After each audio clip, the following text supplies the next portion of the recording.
মানুষগুলো এবার আগুনের মধ্যে পানি দিলে যেমনি আগুন নিভে যায়, দাউ দাউ করা হৃদয়ে জ্বলন্ত আগুন তাদের ঠান্ডা হবে।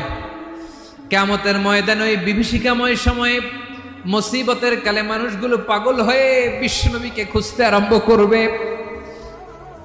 সবাই মিলে বিশ্বনবীর কাছে যে বলবে, ইয়া রাহমাতাল লিল আলামিন, ইয়া খাতামান নবীন, রাহমাতাল লিল আলামিন। দেখেন আমাদের কি অবস্থা, কি কঠিন বিপদে আমরা আছি, দাঁড়াতে পারি না, সূর্যের আলোতে ঘেমে হয়রান। আজকে কেউ সুপারিশ করতে পারবে না। সব নবীরা অপারগতা স্বীকার করেছে, তারা বলেছে আপনি ছাড়া কেউ নাকি আল্লাহর সামনে দাঁড়াতে পারবেন না, আপনি একটু সুপারিশ করেন। বিশ্বনবী বলবেন, আসো আসো, আজকের দিনে আমি ছাড়া আল্লাহর সামনে কেউ দাঁড়াতে পারবে না।